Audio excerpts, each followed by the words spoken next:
Yes, आणि जे भरपूर ऑडियन्स आपलं बघतंय आणि त्यांना कुठेतरी एक स्टार्टिंग पॉईंट हवा आहे, सो त्यांच्यासाठी तुम्ही काय मेसेज द्याल?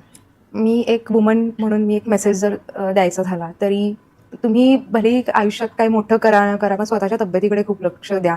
कारण बाकीचे फॅमिलीमध्ये कोणी आजारी असेल तर एका बाईलाच बघावं लागतं आणि तीच जर स्वतः हेल्दी नसेल, फिट नसेल तर डेफिनेटली ती तिच्या फॅमिलीला सुद्धा तितकी सपोर्ट नाही करू शकत. घरातली जर बाई फिट असेल, हेल्दी असेल तर डेफिनेटली अख्खं कुटुंब तुमचं हेल्दी राहतं आणि सगळ्या ॲक्टिव्हिटीज करण्यासाठी ते नेहमी तयार राहतं. वेट लॉस म्हणून बघू नका, एक लाईफ ट्रान्सफॉर्मेशन बघा त्याच्याकडे, की जो तुम्हाला फिट राहण्यासाठी, हेल्दी राहण्यासाठी इम्पॉर्टंट करणार आहे. डे टू डे आपलं लाईफस्टाईल इतकं चेंज होतं आहे आणि मुलांच्या पण लाईफस्टाईल्समध्ये इतक्या चेंज होत आहेत की बरोबर. जसं आपल्या आईबाबांनी, आजी आजोबांनी सांगितलेलं ते कितीही चांगलं असलं तरी आत्ताच्या जनरेशनला आणि आत्ताच्या लाईफस्टाईलला तुम्हाला काय इम्पॉर्टंट आहे आणि ते तुम्हाला तुमच्या फ्युचरच्या दृष्टीनं कसं इम्पॉर्टंट आहे ते तुम्हाला आत्ताच एक परफेक्ट मेंटॉर किंवा तो एक प्रोफेशनल पर्सनच सांगू देऊ शकणार आहे. शकतो. कारण तुम्ही सोशल मीडियावर खूप साऱ्या गोष्टी ऐकता, इकडून कंटेंट घेता, तिकडून माहिती घेता, पण ते सगळ्यावरती स्वतःच्या शरीरावरती आपण नुसतंच ऐकून आणि समजून एक्सपेरिमेंट करण्यापेक्षा एक प्रॉपर गायडन्स घेऊन तुमच्या तब्येतीकडे लक्ष देणं मला वाटतं खूप चांगली गोष्ट आणि याच्यासाठी मॅम तुम्हाला नक्कीच खूप चांगला हेल्प करते.